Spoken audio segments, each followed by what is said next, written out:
बिस्मिल्लाहिर्रहमानिर्रहीम, अस्सलाम वालेकुम। प्रोग्राम टॉप स्टोरी के साथ मैं हूं आपकी मेज़बान मदीहा आबिद अली। आज हमने प्रोग्राम टॉप स्टोरी में वाज़ेह तौर पर बात करनी है कि कारोबार कब खुल रहे हैं, हुकूमती अहम ऐलानात कब और कहां से मुतवक्के हैं। विफाक अहम ऐलान करेगा, वज़ीर आज़म अहम ऐलान करेंगे और इसमें सनत और तजारत का क्या किरदार अदा होगा। नाज़रीन, इस वक्त मैं Lahore chamber of commerce and industry में मौजूद हूँ, जिसे हम ऐवान सनत और तजारत भी कहते हैं। आइए प्रोग्राम का बाकायदा आगाज करते हैं। हम तमाम ताजरों से मिलेंगे और हम president Lahore chamber of commerce and industry से मिलेंगे।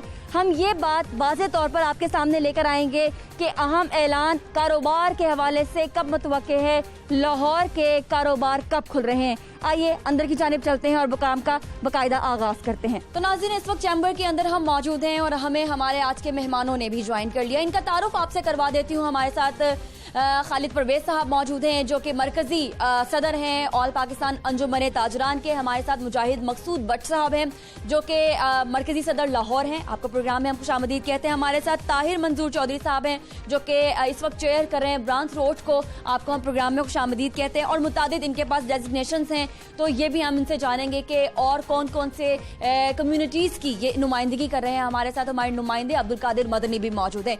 तो मदनी से प्रोग्राम का आगाज इसलिए कि इनसे रिपोर्ट ले लेते हैं कि अब तक की डेवलपमेंट क्या है, लाहौर की मार्केट्स खुलने जा रही हैं या नहीं, कौन कौन सी मीटिंग हो चुकी है और अभी तक की लेटेस्ट अपडेट क्या है। अच्छा, इसमें मदीहा ये है कि क्योंकि 40 दिन से ज़ायद हो चुका हुआ है कि लाहौर में जो है वो कारोबार बंद है। मार्केट्स जो हैं वो कमर्शियल एरियाज़ जो हैं वो बंद हैं, चाहे वो लिबर्टी मार्केट हो, चाहे वो ब्रांडत रोड जैसी एक बड़ी मार्केट हो जो पूरे पाकिस्तान को हार्डवेयर और इंडस्ट्री को टूल्स पार्ट्स फराहम करती है, या इसके साथ जो है वो शालम मार्केट हो जहाँ पे 32 मुख्तलिफ सेक्टर्स की मार्केट्स हैं, चाहे वो रेडीमेड गारमेंट्स हों, इलेक्ट्रॉनिक्स हो, इलेक्ट्रिक हों, या फूड आइटम जो पैक्ड फूड आइटम्स होती हैं उसकी हो।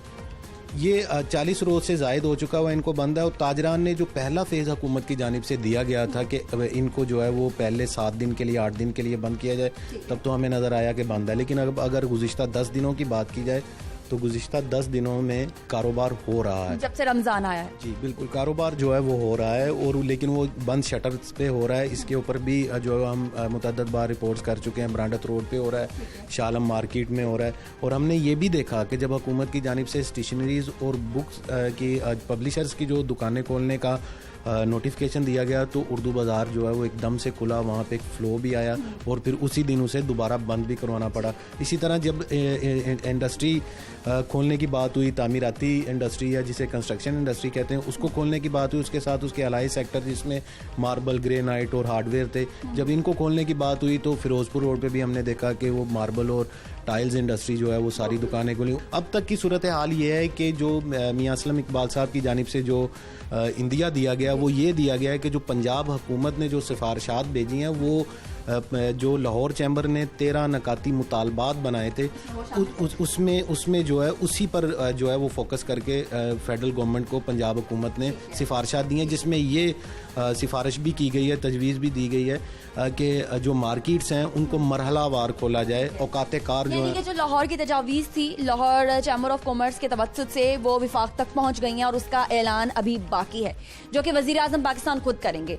परवेज़ साहब, खालिद साहब, आपकी जानिब हुकूमत तो बात सुन रही है, अब सुनवाई का अमल तो रुका नहीं है, इस पर आपको कोई शिकायत तो नहीं? बिस्मिल्लाहिर्रहमानिर्रहीम, ये तो कभी भी शिकायत नहीं हुई, हमेशा उन्होंने बात सुनी, उस पर अमल हो या ना हो, लेकिन बात सुनी उन्होंने। और उस पर जहाँ तक अमल दरामद की बात है, तो जैसे हम कह रहे थे, पहले दिन से हम शोर मचा रहे थे कि इसको सख्त लॉकडाउन किया जाए और सबको खोलने की इजाज़त दी जाए। उससे ये होना था कि हमारा इस आज जिस बहरान में आज खड़े हैं हम, ये हालत ना होती, और ये जितने ये वायरस फैल रहा है ये भी ना फैलता, और उस सख्ती के साथ अगर उस पर अमल दरामद होता। ये लॉकडाउन नहीं है, आप देख लें सड़कों पर, मार्केटों में, हर जगह कारोबार भी हो रहा है, सब कुछ हो रहा है। अगर कहने का मकसद ये है कि अगर एक ही मरतबा सख्त तरीके से लॉकडाउन हो जाता तो फिर टाइम वेस्ट ना होता, वक्त का ज़िया ना होता। इसमें एक सबसे बड़ा जो नुकसान ये हुआ, इसमें करप्शन ने भी जन्म लिया कि दुकानें जो नजायज वो जायज़ सेल कर रहे हैं अपना, लेकिन उसको रंग दूसरा दे दिया गया। जो चोरी छुपे कर रहा है उसने कुछ पैसे दे दिए और वो उसका काम चल पड़ा। यही जो रिक्शा ड्राइवर या दूसरी सवारी करने वाले, उन पर भी यही आलम रहा है।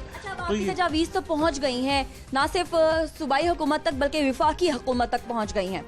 जी उसमें उम्मीदें हैं। ये देखिए, उम्मीद पर तो दुनिया कायम है, लेकिन अगर देखा जाए तो इससे पहले जितनी मुलाकातें हुई हैं, मिनिस्टर साहब से भी हुई हैं, वज़ीर कानून साहब से भी हुई हैं, गवर्नर साहब से कई मीटिंगें हुई हैं और ये सिलसिला चलता रहता है। किसी ने इनकार नहीं किया, हर एक ने यही कहा कि हम बात करेंगे। लेकिन ये बात कहाँ करेंगे, तो हमने ये कहा 2-4 दफ़ा गवर्नर साहब से भी कि आप हमें ये बता दें कि आपने किससे बात करनी है, हम उनसे बात कर लें। आपने सिफारिशात जो आगे पहुंचानी है, हमने तो इस मुल्क की बका के लिए, इन लोगों की सलामती के लिए, अपने कारोबार की, सबसे जो आज बहरान चल रहा है, जो ख़तरनाक हद तक फैल चुका है, वो सफ़ेद पोश भी एक बेकारी बन चुका है और वो कहाँ हाथ फैलाएगा। और रही मुतालबात की बात, तो ये मान लिए ये नहीं माने, मुतालबात के हम हक पे नहीं। ताजर जो है वो उसका देने वालों में खड़ा होता है, लेने वालों में नहीं। लेकिन हुकूमत ने, रियासत ने अपनी जिम्मेदारी समझते हुए जो मराद दी हैं वो खुशाइन है। लेकिन ठीक है, बहुत सारी पॉजिटिव जो नकात हैं वो हुकूमत के लिए आपके मुंह से इस वक्त अदा हो रहे हैं। मैं वाज़ेह करता चलूं कि अगर आप ये कि किसी ताजर ने आज भी अगर उनको टाइम दे दिया गया है, और मैं यकीन के साथ कहता हूं कि उससे मईशत का पहिया भी चलता नजर आएगा और लोगों को इससे भी रोका जाएगा। आपने बहुत बड़ी और एक बहुत सेंसिटिव बात की है, वो ये है कि ताजिर हमेशा देने वालों में से था, लेने वालों में से नहीं था। अच्छा मुजाहिद साहब, अब क्योंकि हमारी मुलाकात आपसे होती थी, आप हुकूमत से नाराज नजर आते थे, टायर जलाए जाते थे शालमी मार्केट में, अब वो किस्सा तमाम हो गया, अब नया चैप्टर जिंदगी का शुरू हो गया, नया महाज खुल गया है और उसके लिए आप इस वक्त तन्हे तन्हा लड़ रहे हैं। तन्हे तन्हा है या फिर हुकूमत साथ दे रही है? नहीं, इसमें क्योंकि ये लड़ाई ऐसी है कि इसमें दुश्मन का पता नहीं कि दुश्मन कौन है और कहाँ है, तो हमने सब ने मिल के चलना है। और रही बात जो आपने कही कि हम टायर जलाते थे और हम ये कहते थे, अब कहते हैं ना वक्त की बात है। पहले हम दुकानें बंद करने की धमकियाँ देते थे और अब दुकानें खोलने की धमकियाँ देते हैं। ये हमें असल बात है, हमें अल्लाह से माफ़ी मांगनी चाहिए। और मेरी ज़ाती सोच थी ये कोरोना से बड़ी तब्दीली आएगी, लोग जो है घबरा जाएंगे, बड़ा बेहतर हो जाएगा, लेकिन उतनी करप्शन बढ़ गई है। किसी भी आप महकमे में आप कोई चीज़ नहीं रुकी, कंस्ट्रक्शन भी हो रही थी, हर मामला तो पैसा है तो सिर्फ ताजर पैसा है, उसमें ज़्यादातर नौयत यानी कहने को कुछ नहीं था। कभी ये 40 दिन से ज़्यादा देखा जाए 8-1.5 माह का अरसा हो गया। पहले 15 दिन तो सब ने बढ़ चढ़ के दिल खोल के अपने मुलाजमों को, अपने गिरदोनवा में बड़ी इमदाद की, लेकिन जो अब हालात आ गए हैं, अब लोग खुद डर गए हैं कि हम देते रहेंगे कि हम कल को किससे मांगेंगे। अच्छा, एक शार्प क्वेश्चन ये है कि आप एक्सपेक्ट क्या कर रहे हैं, जो फैसला आएगा ये क्या हो सकता है? जी हमारी तंजीम अंजुमन ताजरान लाहौर ने और आल पाकिस्तान ने यही पहले दिन फैसला किया था। सबसे पहले हमने आवाज़ भी उठाई ताजरों के लिए और हमने ये कहा था कि हम हुकूमत के साथ हर तरह ताउन करेंगे, हम कोई जोर जबरदस्ती बहुत नहीं। भारी जिम्मेदारी होगी। शालमी का नाम सुनते ही रश जहन में आता है, तो बहुत भारी जिम्मेदारी होगी। जी बिल्कुल, अगर गवर्नमेंट ने हमारी उस बात पे तजवीज़ मानी होती, हमने वज़ीर आज़म साहब को भी ख़त लिखा है ये रिसेंटली, और उन्होंने उसमें कहा है कि आप जो है इसके SOPs जो हैं, अगर एक दुकान पे मुलाजिम जो हैं 10 हैं, उसे सख्ती से कहा जाए कि तुम जो है 2 मुलाजमों को बुलाओ काम पे, ताकि रश कम हो। और उसके बाद ये जो टेस्ट है, टेस्ट इतना महंगा है, यहाँ अभी तो पता ही नहीं चल रहा, टेस्ट होंगे तो पता चलेगा। जिम्मेदारियां अदा करने के लिए तैयार हैं? जी हम इंशाल्लाह गवर्नमेंट के साथ पहले भी ताउन किया है और अब भी करेंगे, और हमें यकीन है कि इंशाल्लाह गवर्नमेंट ताजरों के बारे में अच्छा ही सोचेगी। मैं जरा चौधरी साहब को भी शामिल गुफ्तगू कर लूँ। अच्छा, ब्रांच रोड और ये वो मेरा ख्याल से एक इंडस्ट्री थी जिसको खोलने के लिए हुकूमत ने खुद से इनिशिएटिव लिया, तो आप लोगों का अभी भी कोई गिला है या फिर अभी भी तंग किया जाता है आपके जो जितना कम्युनिटी सर्कल है उनकी दुकानें ओपन करने के लिए? बहुत शुक्रिया। Because of branded road related जो आपने टॉपिक डिस्कस किया है, I am the chairman of branded road trader alliance. Branded road का जो मसला है ना जी, वो जो इन्होंने नोटिफिकेशन जारी किया, जो 13-14 इंडस्ट्रीज खोली, वो सारी ब्रांडेड रोड से रिलेट करती हैं। अगर वो इंडस्ट्री खोली है तो ब्रांडेड रोड से जब पार्ट्स नहीं मिलेंगे उनको, जब रॉ मटेरियल नहीं मिलेगा, तो वो इंडस्ट्री कैसे चलेगी? आपने खुद देखा सीमेंट की प्राइस 60 रुपये बढ़ा दी गई। क्या वजह है? सीमेंट की प्रोडक्शन पूरी नहीं हो रही, उनकी मशीनें बंद पड़ी हैं।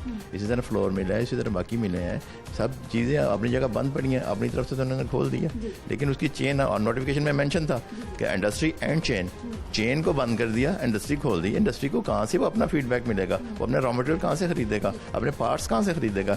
दैट्स वाई हमने तो गवर्नमेंट से बड़ी दफ़ा, हमने मेरी गवर्नर साहब से मुलाकातें हुई हैं, हाई ऑफिशियल से भी मुलाकातें हुई हैं, डायरेक्टली में मिला हूँ, उनको समझाया है कि जब आपने खुद लिखा हुआ नोटिफिकेशन में इंडस्ट्री एंड चेन, तो वेयर इज द चेन तो वहीं बंद कर दिया आपने। तो ये इसको खुलना चाहिए था, लाजमी फौरी खुलना चाहिए था। चले खैर, जो हो गया। हम इंशाल्लाह ताला जो 11-9 तारीख तक लॉकडाउन है, 11 से इंशाल्लाह ताला काम शुरू होंगे।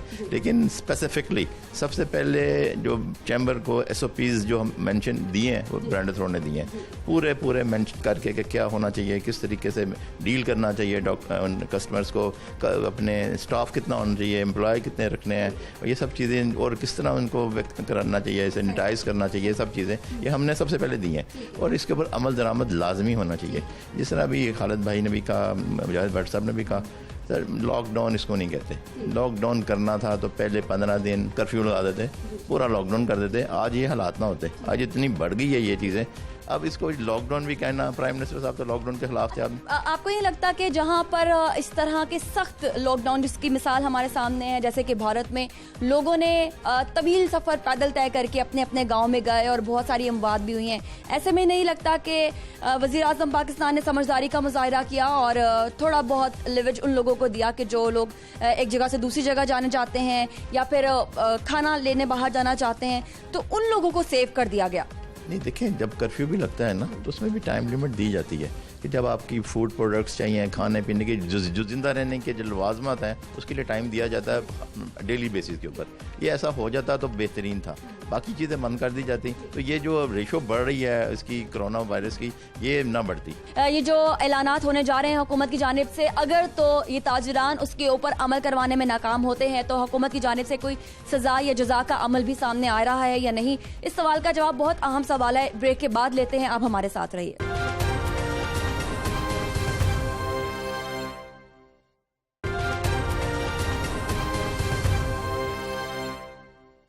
वेलकम बैक नाजरीन। अब हम ये जान लेते हैं, क्या जो लोग SOPs के ऊपर अमल दरामद नहीं करेंगे उसके लिए सजा या जजा होगी? अगर तो हुकूमत कह देती है कि हम जुर्माने आयद करेंगे, उसके लिए तैयार हैं आप? जी, ये हुकूमत फिर से साबित करना चाह रही है कि आधा तीतर आधा बटेर ही होता है। हुकूमत जो है अब ताजरों में मुद्दा डाल रही है, जब ताजरों की सकत खत्म हो गई है। क्या करें? इस टाइम ताजरों के ये हालात हैं, दुकानों के ताले टूटना शुरू हो गए हैं। ये हकीकत है। पुलिस वो रिपोर्ट दर्ज नहीं कर रही, कभी माहौल खराब हो जाएगा। डकैतियां, चोरियां शुरू हो गई हैं। जब लोगों को मिलेगा नहीं तो वो दूसरों से छीन लेंगे। एक रियासत के लिए अभी सिचुएशन ये है कि आगे खाई और पीछे कुआं। अच्छा, इसमें यह है मदिया कि मतलब कि जो अकबरी मंडी की या दिगर जो जस्टिफिकेशन या जो हुज्जत दी गई है, ये कोई जस्टिफिकेशन नहीं है कि वहाँ पे गलत हो रहा है तो हमें भी गलत करने की इजाज़त दी जाए। मेरा ज़ाती ख्याल है कि जब तक आप अपने ताजरों को, क्योंकि ताजर जो हैं आपकी तरफ देख रहे हैं, ये ताजर जो हैं वो लाहौर चैम्बर की तरफ देख रहे हैं, तंजीमों के कायदीन की तरफ देख रहे हैं, सख्ती से अमल दरामद करवाना होगा। आप उनकी आवाज़ बन के हुकूमत तक जो है वो नकारा पहुँचा रहे हैं, तो आपको हुकूमत की बातें, हुकूमत की हदायत पे अमल दरामद भी करवाना होगा। जिम्मेदारी आपके कंधों पे है। ये तो नहीं हो सकता कि हुकूमत आपके कहने पर जो है वो मार्केट्स खोल दे और उसके बाद आप कहें कि जी दुकानदार मेरी बात नहीं मान रहा। आप उसी की तो आवाज़ लेके गए थे। आप सजा जजा के लिए भी तैयार हैं? कोई अगर जुर्माने आयद होते हैं SOP की वायलेशन पे तो तैयार हैं? बिल्कुल तैयार हैं। कल भी मेरी जो एडमिनिस्ट्रेशन से उनसे बात हुई है, पुलिस ऑफिसर से बात हुई है, उन्होंने भी यानी कि हमें सपोर्ट किया है कि मार्केट्स खुलनी चाहिए ताकि लोग मर रहे हैं। मरना तो एक का है, हर एक ने मरना है, लेकिन भूख जो है ना ये एक अलमिया है। अगर एक ने सुबह खाना खाया तो उसने रात को भी खाना है, अगर रात को खाया तो सुबह भी खाना है। तो अगर उसके पास पैसा नहीं है, अगर कहीं से ला नहीं सकता तो कहाँ से खाएगा? आपने देखा है, मेरा नहीं ख्याल कोई गरीब आदमी जो लोअर तबका था, लेबर क्लास थी, उनको कोई प्रॉब्लम आई है, गवर्नमेंट ने भी सपोर्ट किया है और ताजर बरादरी ने भी बहुत सपोर्ट किया है, हर के घर राशन पहुंचा है। लेकिन अगर कोई प्रॉब्लम हुई है तो आप जानती हैं, हम भी जानते हैं, चले अल्लाह ने हमें दिया हुआ है, लेकिन ये जो सफ़ेद पोश है वो तो मर गया बेचारा।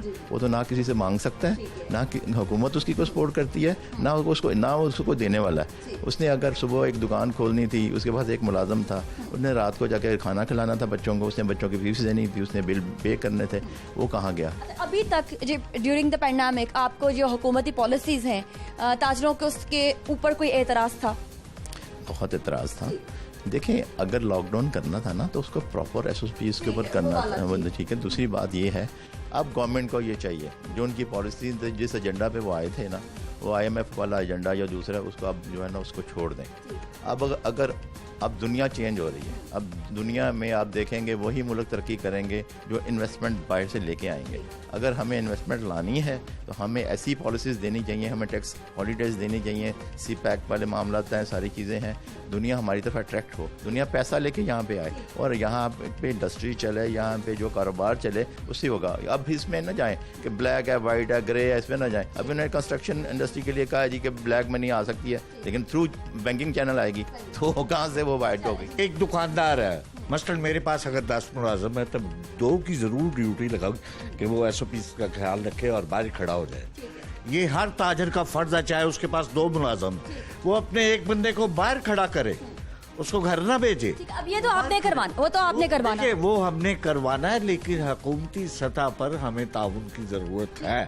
हुकूमत हमारे साथ अगर ताउन करेगी तो, वरना ये हुकूमत तो ज्यादा से ज्यादा क्या करेगी मुजाहिद साहब, कि आपको अलाउ कर देगी और SOP जारी कर देगी और उसके बाद जुर्माना आयद करेगी। इससे ज्यादा हुकूमत से क्या एक्सपेक्ट करते हैं? जी इंशाल्लाह हम जिस तरह जो मुमकिन होगा ताउन का हम कोशिश करेंगे, हुकूमत के साथ ताउन किया जाए, क्योंकि इसमें हमारी भी जिम्मेदारी है। हम सिर्फ उसे हुकूमत में ना डालें, इसमें हमारी भी जिम्मेदारी है। अगर फिर भी हुकूमत अगर समझती है कि ये नहीं इंसानियत के तहफ़्फ़ुज़ के लिए ज़रूरी है, फिर कर्फ्यू लगाया जाए, ये मजाक ना ताजरों के साथ किया जाए, वरना कहीं ये ना हो कि हम, जैसे मैंने कहा कि हम वाकई दुकानें खोल देंगे। हम पे एहतजाजन कभी तो कहते थे कि हम दुकानें बंद कर देंगे, अब हम कहते हैं फिर हम वाकई दुकानें खोल देंगे। एहतजाजन जो है वो दुकानें खोल देंगे।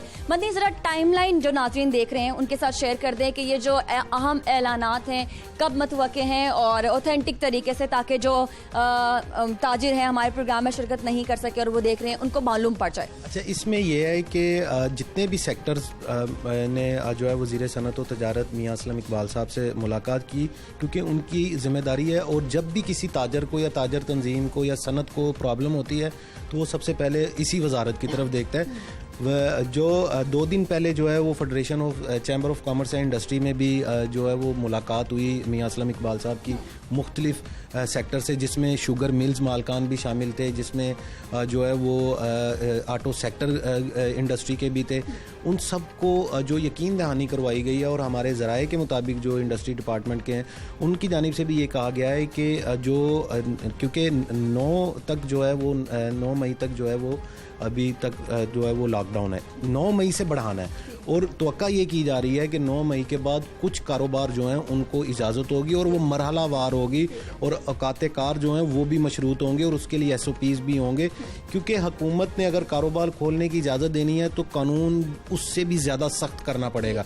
अगर बंद करवाने के लिए सख्त है तो कारोबार करने के लिए भी सख्त होना चाहिए कि जिस भी दुकान के अंदर SOPs पर अमल दरामद ना किया गया, जिस तरह FBR छापा मार के वहाँ से सारा रिकॉर्ड उठा लेता है, इसी तरह हुकूमत जो है उसको फिर सील करने की भी मजाज रखे होगी। 9 मई यानी 15 रमज़ान को कोई ना कोई अहम ऐलान जो है यहाँ पहुँच जाएगा। रमज़ान के बाद जो है वो क्योंकि ईद का जो सीज़न है या रमज़ान का जो सीज़न है, ये हमारे रेडीमेड गारमेंट्स, शू सेक्टर और दिगर जो है वो इसमें शामिल होता है। इसको भी जो है वो एक मरहलावार खोलने की जो ऐलान है वफाक की जानिब से आएगा, ना कि सूबे की। बिल्कुल, ये ये वफाक की जानिब से आएगा और वफाक जो है वो सूबे को जो है वो इंस्ट्रक्ट करेगा, उसे हदायत देगा कि आप इस तरह कर लें, क्योंकि तमाम सूबे के जो वज़रा ऐन मुमकिन है कि वज़ीर आज़म खुद इस बात का ऐलान करें। ये भी मुमकिन, क्योंकि वज़ीर आज़म साहब बारहा ये कह चुके हुए हैं कि कारोबार के बगैर जो है वो नहीं चल सकते। मियां असलम इकबाल साहब ने जो FPCCI में जो सनतकारों और ताजर कायदीन से मुलाकात की, उन्होंने एक बहुत अहम जुमला कहा। उन्होंने कहा कि हुकूमत कोई भी रियासत जो है वो कारोबार बिजनेस एक्टिविटीज़ के बगैर नहीं चल सकती। हम नोट छाप के जो है वो अफराते ज़र में इजाफा करेंगे, लेकिन उसके लिए ताजरों को उन्होंने बार बार कहा कि आपको सबसे ज़्यादा ख्याल रखना पड़ेगा, क्योंकि तमाम तर मामलात जो हैं वो अब मार्केट्स पे होंगे, कमर्शियल इदारों पे होंगे और इन बाज़ारों पे होंगे जहाँ पे हम रश देखते हैं। ठीक है नाज़रीन, आपने ये जाना है कि वज़ीर आज़म पाकिस्तान इस वक्त खुद इस हक में है कि ताजरों को जो कारोबार करने का मौका दिया जाए। आप कुछ कहना चाहते हैं? मैं ये कहना चाह रहा हूँ कि वो अभी भी ये कह रहे हैं कि चंद मखसूस को हम दे रहे हैं। ये एक बहुत बड़ा सानिया होगा। फिर ये तमाम ट्रेड को होना चाहिए। ये नहीं कि हम मरला वाइज देखिए, भूख आज लगी है और उसको खाना 3 दिन बाद मिलेगा तो वो तो मर जाएगा। ठीक है, गैर मुसावी सलूक आपको नहीं कबूल है? जी बिल्कुल सही खालिद साहब ने फरमाया कि अगर खोलना है ना जी, तो ये मरहला वाल छोड़ दें, ये डायरेक्टली खोल दें, तमाम खोल दें और टाइम लिमिट रख दें SOPs के तहत। और अगर कोई अपने SOPs को फॉलो नहीं कर रहा तो उसको सजा बजाय कि पुलिस पैसे लेके छोड़ दें, ये नहीं होना चाहिए। उसकी दुकान को सील कर दें, क्योंकि ये एडमिनिस्ट्रेशन जो है ना ये पुलिस के पास है। कल भी मेरी उनसे बात हुई, मैं क्योंकि पर्चे वाला सिस्टम नहीं होना चाहिए कि उसके खिलाफ पर्चा काट दिया जाए। नहीं, हम भी सख्त सजा देंगे और हुकूमत भी उसको सख्त सजा दे जो SOP। पुलिस एडमिनिस्ट्रेशन से कल मेरी बात हुई और वो भी इसमें हैं। उन्होंने भी जब डिस्ट्रिक्ट एडमिनिस्ट्रेशन ने पूछा कि आप कैसे फिर इसको करेंगे, उन्होंने कहा जी ठीक है आप खुलवाएं 5 बजे। उन्होंने कहा 5 बजे के बाद भी अगर कोई खोलता तो फिर उन्होंने कहा जी वो हमारी जिम्मेदारी होगी, हम इसको बंद करवाएंगे। दूसरी बात मदीहा, आप देखें कि इन्होंने इम्पोर्ट बंद की हुई है, उसका क्या नुकसान हुआ? रेवेन्यू का नुकसान हुआ और स्मगलिंग खुल गई। स्मगलिंग इतनी ज़्यादा हो गई, हर चीज़ वो आ रही है जो पहले इंपोर्ट के थ्रू आती थी, अब स्मगलिंग के थ्रू आ रही है। अच्छा, जहाँ स्मगलिंग रोकनी है वहाँ तो रोक नहीं रहे, यहाँ आके दुकानदार को पकड़ के उसके खिलाफ पर्चा दे के उसको अंदर कर देते, तेरे पास स्मगलिंग का माल कहाँ से है। उस बेचारे को क्या पता, एक होलसेलर ने माल उसको बेचा, उसने खरीद लिया तो उसको पता स्मगल्ड है या इम्पोर्ट का या कहाँ का है। अब ये इम्पोर्ट खोल दें, अब दुनिया चेंज हो रही है, इंपोर्ट खोलें, रेवेन्यू इंक्रीज़ होगा, सारी चीज़ें इंक्रीज़ होंगी। और मैं क्योंकि चेयरमैन हूँ सिटीज़न पुलिस लाइजन कमेटी का, मेरा काम भी यही है कि पुलिस और आवाम के दरमियान राब्ता बरकरार रखना। उसमें मैं तो पुलिस के साथ उनके साथ तावन कर रहा हूँ और आवाम के साथ भी तावन कर रहा हूँ। उनको ये चाहिए, हमें जिस तरह हमने देखा कालाबाग डैम के ऊपर कितनी कैंपेन चली, हमें इसकी अवेयरनेस के लिए भी इतनी कैंपेन चलानी चाहिए ताकि ये जो है ना ख़त्म हो सके। ठीक है, आखिरी तजवीज़ आपकी? जी, मेरी तजवीज़ यही है कि हम नहीं चाहते कि ताजर और इंतज़ामिया आमने सामने खड़े हो जाएं और ताजर जो है वो खिलाफ वर्जी करें दफ़ा 144 की। हम यही कहेंगे हुकूमत को 8 से 2 बजे तक होलसेल और 3 बजे से रात तक रिटेल जो है वो खोल देनी चाहिए। इंशाल्लाह इससे अल्लाह ताला जो है महफूज रखेंगे। और जिस हमारे ज़ुम्मे सिर्फ एहतियात है और कोशिश है, हम जो है भरपूर जो है कोशिश करें। ठीक है, बहुत शुक्रिया चौधरी मंजूर साहब आपका, अब्दुल कादिर मदनी, खालिद परवेज साहब और मुजाहिद मकसूद बट साहब। नाज़रीन, यहाँ पर आपने देखा है कि ये अहम ट्रेडर्स हैं और ये अंजुमन ताजरान के अहम नुमाइंदे हैं। हुकूमत के हवाले से, हुकूमती पॉलिसीज़ के हवाले से, आने वाले जो हिदायत हैं, अहकामात हैं, उनके हवाले से इनका क्या कहना है और मुस्तकबिल की लाहे अमल के लिए ये कैसे तैयार हैं, ये तमाम चीज़ें आपने सुनी हैं। एक छोटी सी ब्रेक लेंगे और ब्रेक के बाद हम बात करेंगे इरफान इकबाल शेख साहब से, जो कि प्रेसिडेंट हैं Lahore chamber of commerce and industries के। वो इस हवाले से क्या कहते हैं और वो मौजूद थे तमाम अहम मीटिंग्स में CM के साथ, वुज़रा के साथ, वो मीटिंग्स में उनके साथ क्या मुआहदा तय पाया है, उनसे जानेंगे एक ब्रेक के बाद।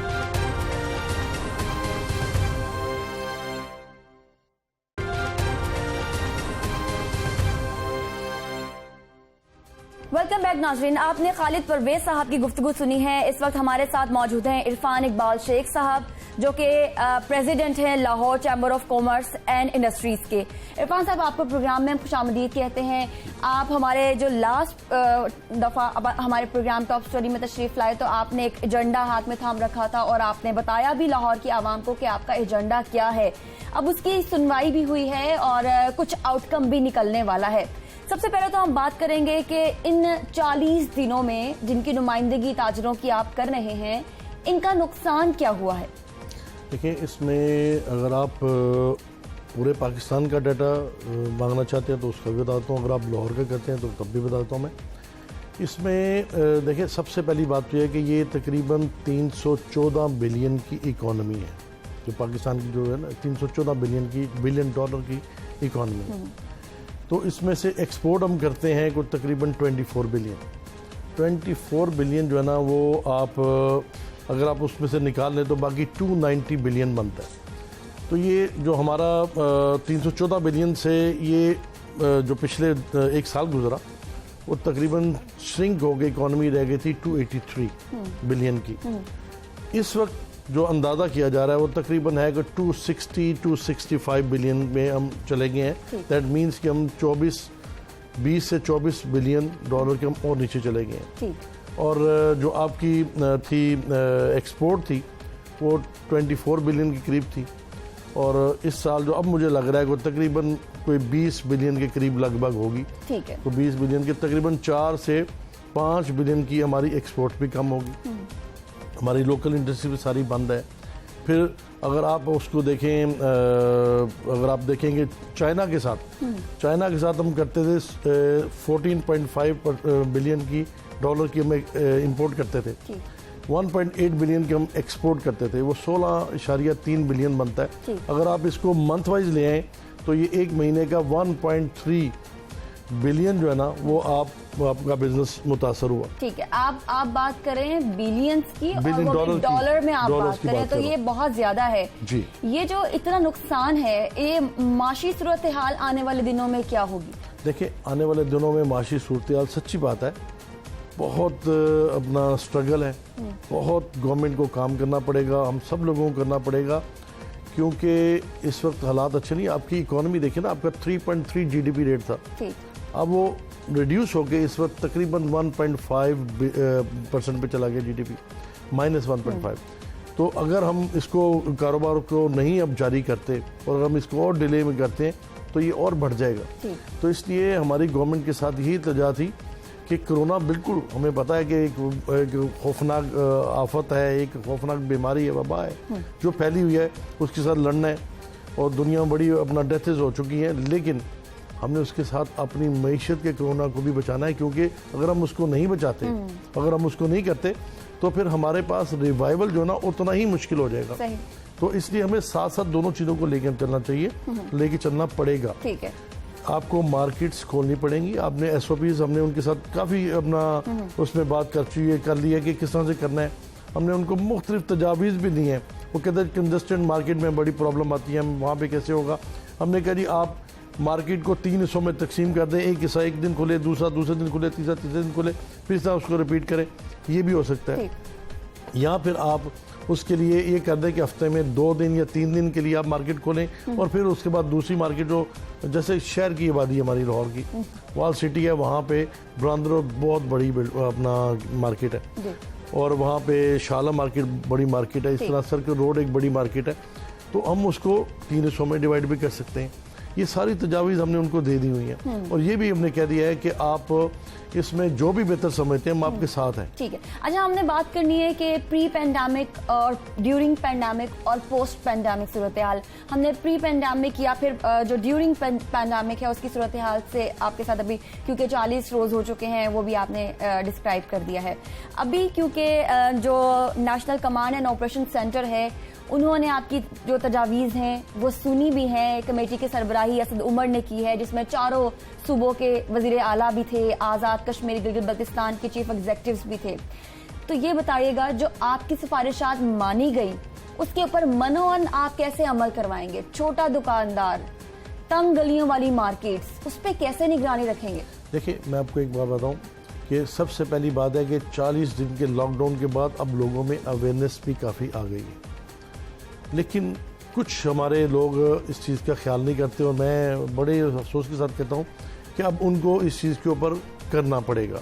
और हम इसकी आगाही इस तरह से कर रहे हैं कि मैंने तमाम जो हमारे वो क्या नाम है, जो जैसे हमने पहले बुलाया था, इस तरह जैसी गवर्नमेंट अनाउंस करती है हम इंशाल्लाह उसके बाद तमाम अपने ताजरान को, तमाम बड़े लीडर्स को, तमाम मार्केट के सदूर को, लाहौर के 150-200 हम सबको बुलाएंगे और उनके साथ बैठ के हम SOPs भी उनके साथ अपना तय करवाएंगे कि आपने SOPs जो हमें मिले हैं उसको किस तरह से इम्प्लीमेंट कराना है। ये भी मेरे एजेंडे में शामिल है। इंशाल्लाह ये मैंने फौरी तौर पे करना है। तो शेख साहब ये कैसे होगा? आप मिसाल के तौर पर शाह आलम मार्केट को ले लीजिए और आप इमेजिन करें चांद रात को अनारकली बाजार और लिबर्टी बाजार का रश, तो मुमकिन कैसे है? देखिए बात आपकी बिल्कुल ठीक है।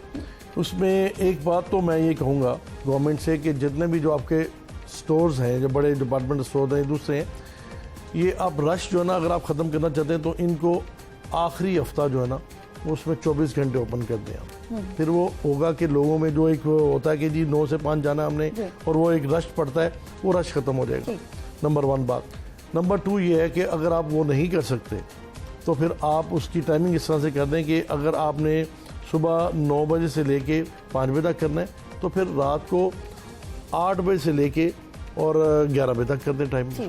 थोड़ा सा टाइम उसको बढ़ाना पड़ेगा ताकि रश ना हो, लोग अपने पास लोग जा सकें। और अब मैं बताऊं जिस तरह से रश होता था पहले उस तरह से रश इस बार नहीं होगा।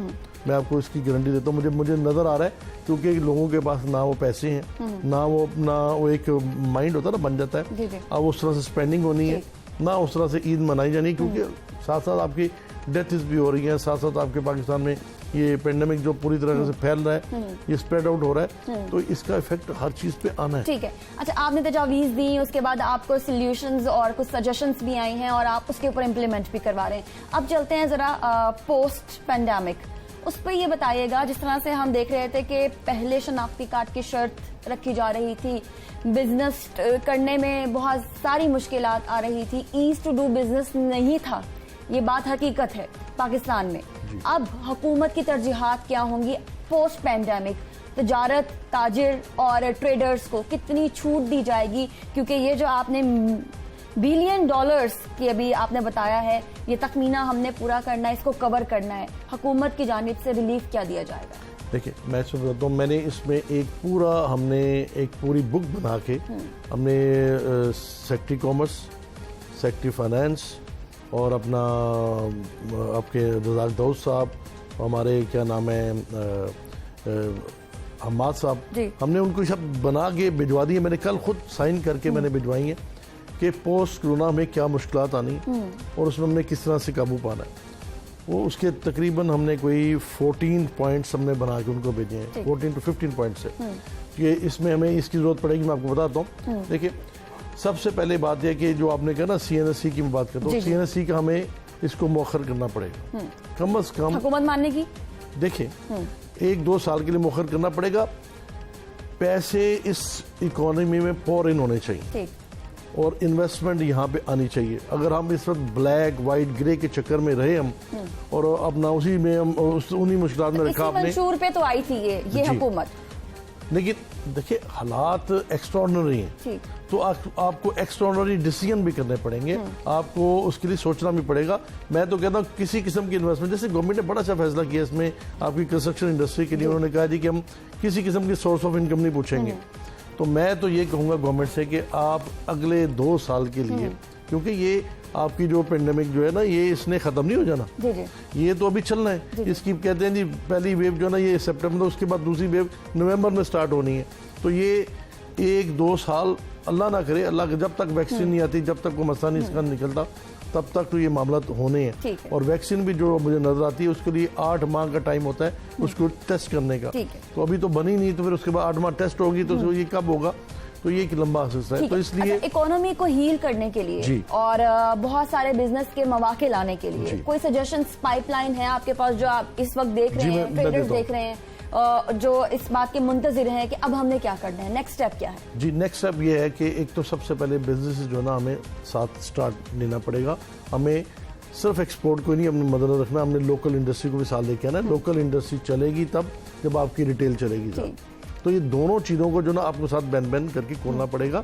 उसके लिए पूरा हमने उनको बना के दे दिया है और मुझे उम्मीद है कि उसमें से जो भी चॉइस करते हैं गवर्नमेंट, जो भी इसको लेती है, और पंजाब गवर्नमेंट ने तो अपना जो मेरी मीटिंग हुई थी CM साहब के साथ, उन्होंने अपनी सिफारिशत बना के ऊपर भिजवा दी है और आज अनाउंस होना है मेरे ख्याल में, PM साहब ने उसको फाइनलाइज करना है। तो चीज़ें बेहतरी की तरफ जाएंगी और जैसे जैसे गवर्नमेंट फैसले करते जाएगी फिर हम उसमें साथ उनके साथ मिलके इस चीज़ों को और बेहतर करने की कोशिश करेंगे। ठीक। इसमें 4 चीजें जो है ना जो बहुत जरूरी मैं करना चाहता हूँ। एक तो इन्वेस्टमेंट कहीं से भी आए, इन्वेस्टमेंट को आने देना चाहिए। इस वक्त मनी पोरिंग होनी चाहिए आपकी इकोनॉमी में, जो कि बहुत सख्त जरूरत है। सबसे बड़ा मसला आना है कैश फ्लो का, ठीक। क्योंकि लोगों के पास पैसे नहीं है। बिजनेसेस चलेंगे, कैश फ्लो, उसके लिए कैश फ्लो चाहिए होगा आपको। उसके लिए गवर्नमेंट को आसान कर्जों पे वो देने चाहिए, कर्जे देने चाहिए ठीक है। किस्तों पे, ठीक है। जो उन्होंने अनाउंस भी किया कि कामयाब 4 जवान रिवाइव प्रोग्राम, करेंगे, बिल्कुल। उन्होंने किया भी है। लेकिन उसमें कुछ और भी है जो हमने छोटे ताजरों के लिए भी हमने कहा था कि जो उनके लिए भी 5 लाख का इंटरेस्ट फ्री कर्जे दिए जाए, ताकि उनके लिए भी अपने मसले, और उसके लिए भी हमने कहा कि जो रजिस्टर्ड है आपका उसको आप अपना फौरी तौर पर करें, और अगर कोई अपनी प्रॉपर्टी आपके साथ रखवाता है साथ, तो उसके अगेंस्ट भी उसको दे दिया जाए, ताकि चीजें चलें, ठीक है, आगे बेहतर हो।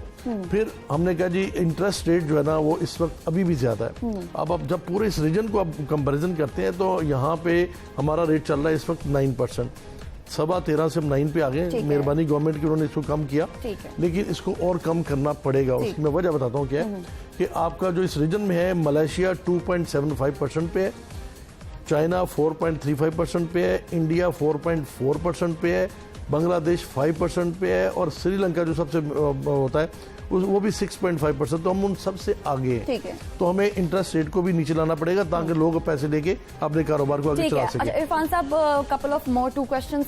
यहाँ पे हम देख रहे हैं कि बिजली के रेट भी नीचे चले गए हैं, बिजली के बिलों की मद में आपको आसानियां भी दी जा रही हैं, पेट्रोल के प्राइस भी कम हो गए हैं। तो ऐसी सूरत हाल में आने वाले दिनों में जो काम करना चाहता है उसके लिए आसानी कितनी है? देखिए चैलेंजेस तो अभी भी बहुत हैं।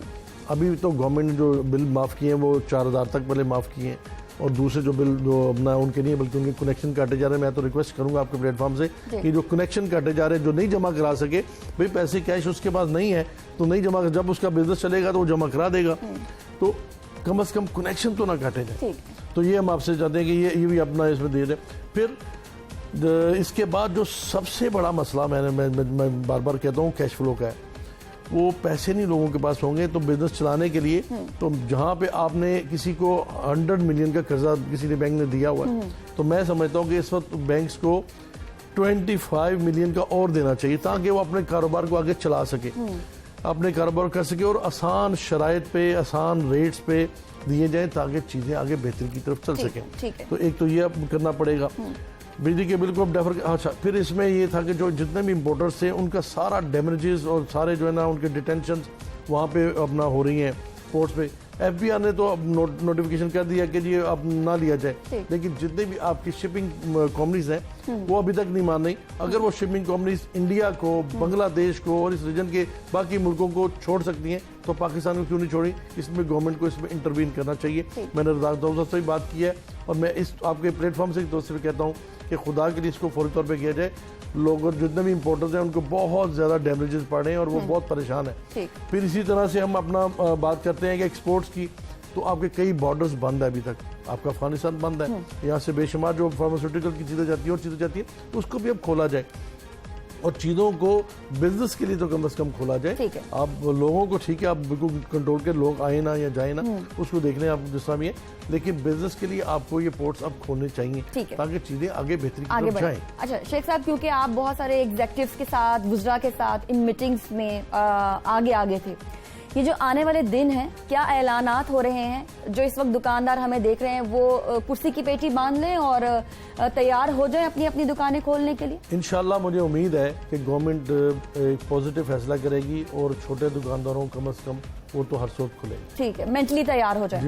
और एहतियाती तदाबीर क्या खरीद लें? वो सैनिटाइजर खरीद लें, अमले के लिए मास्क खरीद लें, और क्या करें? एहतियाती तदाबीर हमने उनको ये कहना चाहते हैं कि जहाँ पे आप 4 मुलाजम है या आपके 8 मुलाजम है, आपने फिलहाल आपने हाफ ऑफ जो है ना अपनी उनको बुलाना है, आपने आधे बंदों को बुलाना है, ताकि आप कंट्रोल कर सकें और चीज़ों को आप बेहतर तो मैनेज कर सकें। और अपने जो अंदर कस्टमर लेके जाएंगे आप अपनी शॉप के अंदर, वो भी आपने पूरे SOPs के तहत लेके जाने हैं कि ज़्यादा रश ना हो। और फिर बाहर आपने जैसे अपना डिस्टेंसिंग का है वो सारे निशान भी बनाने हैं, अंदर भी आपने इस तरह से पूरे अपना उसका करना है, ताकि मास्क पहनना है, ग्लव्स पहनने आपके मुलाजमीन ने, आपने खुद, और फिर जो भी अंदर दाखिल होगा उसको सैनिटाइज करना है, सैनिटाइजर भी आपको रखने चाहिए। ये सारे काम आपको करने पड़ेंगे और ये बहुत ज़रूरी है। मैं समझता हूँ ये ये लोगों के लिए नहीं, आपके लिए भी ज़रूरी है। तो इसलिए हर एक को ये अडॉप्ट करना पड़ेगा और करना चाहिए। ठीक है इरफान साहब, क्योंकि अभी लाहौर में सबसे ज्यादा तादाद हो गई है कोरोना पॉजिटिव की, तो आपके शोल्डर्स के ऊपर इस वक्त भारी जिम्मेदारी है कि हम ये नहीं चाहते कि शहर लाहौर में मजीद ये तादाद बढ़े, और बिलखसूस तब जब दुकानदार अपनी दुकानें खोलने जा रहे हैं और हुकूमत की तरफ से अहम ऐलानात होने जा रहे हैं। बहुत शुक्रिया आपके वक्त का। नाज़रीन, यहाँ पे प्रोग्राम टॉप स्टोरी का वक्त खत्म हुआ है। हमने अपने आप को भी बचाना है, अगर दुकानें खुलेंगी तो दुकानदार ने खुद अपने आप को भी बचाना है, और वहां पे आने वाले जो कस्टमर्स हैं उनको भी ठीक तरह से गाइड करना है, ताकि ये जो लाहौर के ऊपर एक दाग लगा है कि यहाँ पर सबसे ज्यादा कोरोना के पेशेंट्स हो चुके हैं और लाहौर ये एहतियात नहीं कर रहे हैं, ये दाग हमें धोना है और हमने संभल कर चढ़ना है, घर में रहना है, हुकूमत का साथ देना है। मुझे आज के प्रोग्राम से इजाजत दीजिए, अपना ख्याल रखिए, अल्लाह हाफिज, पाकिस्तान पाइंदाबाद।